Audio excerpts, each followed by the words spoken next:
Hello everyone, Navni Gulati this side.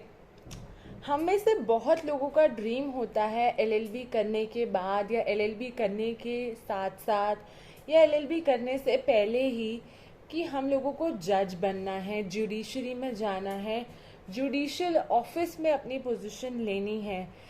तो आज के वीडियो के माध्यम से मैं आपको बताना चाहूँगी कि जज कैसे बन सकते हैं, हाउ टू बिकम अ जज। जज बनने का क्या रास्ता है। So welcome everybody, this is Navni Gulati from team Lexis and company. Without wasting any time I want to start this video. जज चार तरह के होते हैं। पहला टाइप होता है जज का, जो होता है सिविल जज या मजिस्ट्रेट जज। दूसरा होता है सेशंस जज या डिस्ट्रिक्ट जज। तीसरा होता है हाई कोर्ट का जज और चौथा होता है सुप्रीम कोर्ट का जज। तो आज के वीडियो में मैं आपको बताऊंगी कि इन सब टाइप के जज बनने के लिए, इस पोजीशन के लिए what are the requirements to fulfil. तो सबसे पहला जो मैंने आपको बताया सिविल जज या मजिस्ट्रेट, उसके लिए जो चीज़ें मैंडेटरी हैं वो है we have to be a citizen of India for the eligibility of magistrate and और a civil judge। हमें इंडियन सिटीजन होना है, हमें एलएलबी की डिग्री चाहिए। कोई भी प्रिविलेज नहीं है किसी भी स्पेशल कॉलेज को, कहीं से भी आपकी एलएलबी की डिग्री हो, that will be valid. Your age must be in between 21 to 35 years। Her state में एक एग्जाम कंडक्ट होता है सीरीज, जिसके थ्रू आप मजिस्ट्रेट या सिविल जज के लिए आप एलिजिबल होते हैं and you can go for the same. The next is district जज या जिसको हम बोलते हैं सेशंस जज।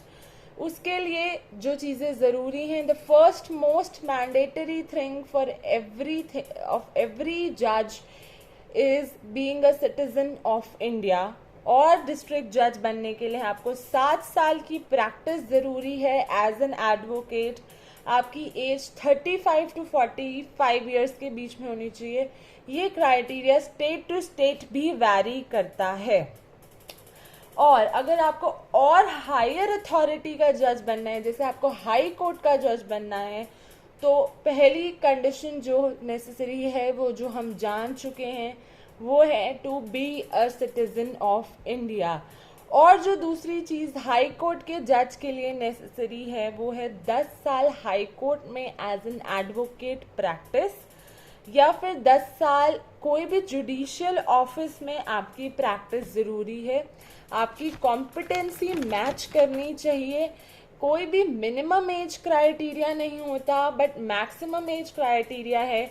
वंस यू बिकम अ जज ऑफ हाई कोर्ट, आप रिटायर हो जाते हैं at the age of 62 years. Next, the highest authority of judiciary is Supreme Court. Supreme Court के जज बनने के लिए कोई मिनिमम एज नहीं है, but you retire at the age of 65 years. आपके पास 10 साल as a high court advocate experience होना ज़रूरी है, या 5 साल आप हाई कोर्ट के जज रहे हों, या फिर आप एक डिस्टिंग्विश्ड ज्यूरिस्ट हैं, तो आप एलिजिबल हैं सुप्रीम कोर्ट की जजशिप के लिए।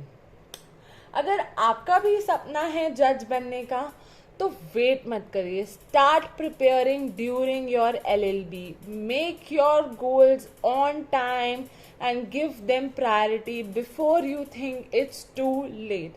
आप वेट ना करें कि आपकी एलएलबी खत्म होगी तो ही आप तैयारी करेंगे।